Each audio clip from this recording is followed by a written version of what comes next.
everybody, Miss Jessie here over at the Townsend Public Library, and thank you again so much for joining me for this week's story time and craft.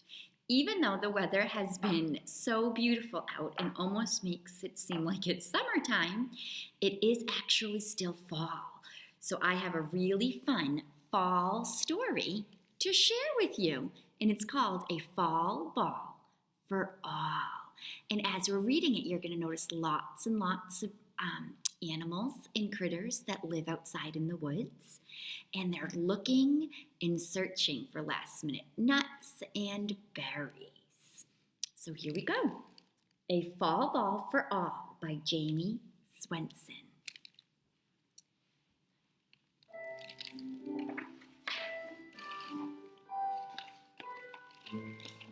Once upon a golden day, autumn wind blew into play, whooshing leaves into the air, orange, brown, purple, everywhere.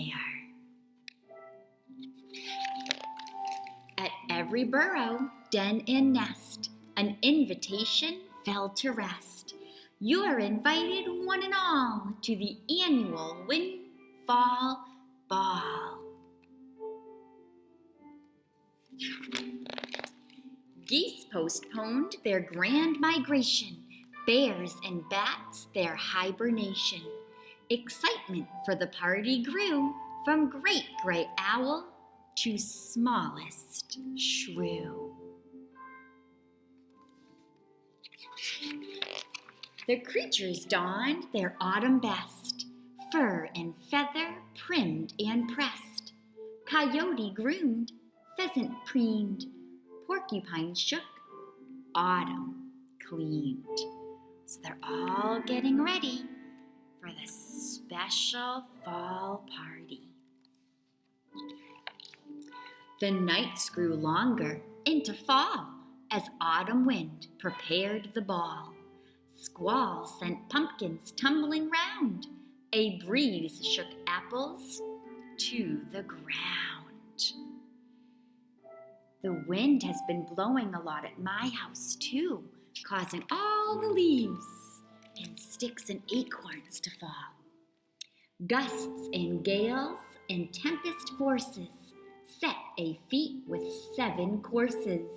Cranberries, chestnuts, corn, and plums, sunflowers, daisies, chrysanthemums. So all the treats for their party are coming from nature. Harvest moon set the night aglow.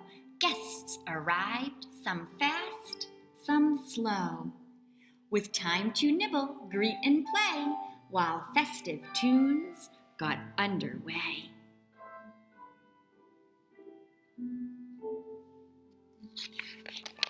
Rabbit and turtle tapped a beat as wind composed an autumn sweet. Soon the night was filled with song, a blustery chorus sang along.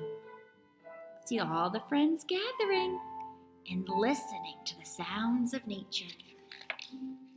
Then autumn wind began to dance. It breezed, it blew, it puffed, it pranced, beckoning both big and small to join in step at the Windfall Ball. Turkey strutted with elk and quail. Beaver kept time with his tail. A swirling night of celebration, windy, joyful jubilation.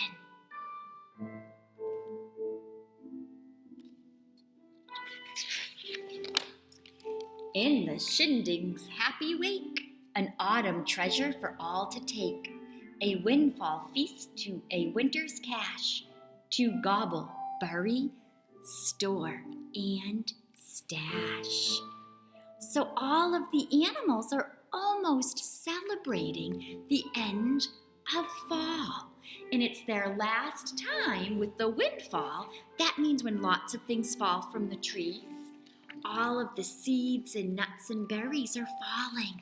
So the animals are running around to grab them. Chipmunks filled their furry cheeks. Raccoons took pumpkins, corn, and leeks. Then Badger raised one final toast for all who gathered and their host. And every burrow, hill, and nest was ready for winter's rest. Autumn waved goodbye to all until the next year's windfall ball. So if you look, you can see lots of the animals now curled up for sleep, for their winter rest. Does anybody remember what that great big word is that the animals are preparing for? Hibernation. So their last big celebration was trying to fill their bellies with lots of yummy food so while they're resting they can stay strong and healthy. All right, so I thought today would be a lot of fun to make a beautiful fall tree, kind of celebrating the end of fall.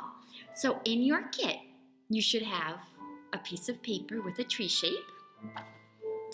You also had 3 containers of paint.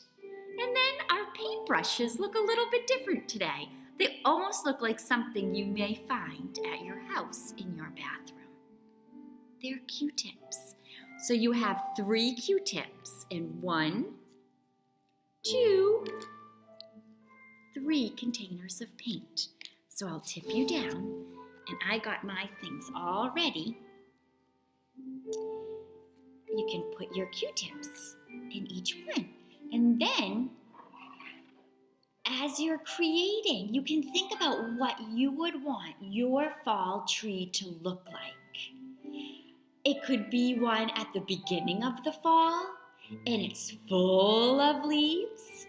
Or maybe you want to make a tree that a great big wind blew a lot of the leaves off, and you could put a lot on the ground, or you could do both. Whatever you can imagine. I'm starting with red, and I'm just kind of pushing the Q-tip down. It's almost like I'm stamping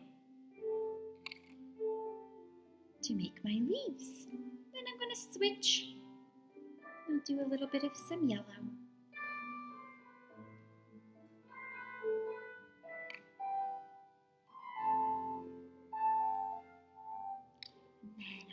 Some orange, because leaves this time of year can be so many different colors. Some are even brown. Some are even a dark, dark red that it almost looks like it's purple. And then I think I'm going to pretend that the wind blew some of the leaves down. So I left some room at the bottom of the paper to sprinkle on the ground.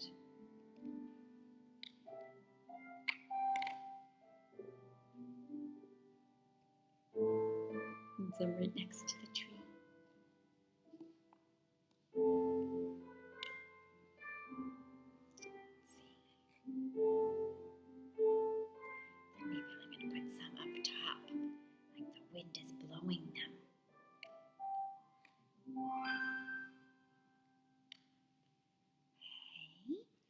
Now I'm going to hold up my picture.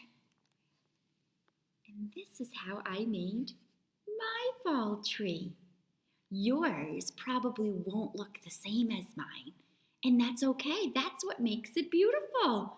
Because everyone's art looks a little bit different. Maybe you did tons of leaves at the top. Maybe you only had a few leaves left and lots at the bottom.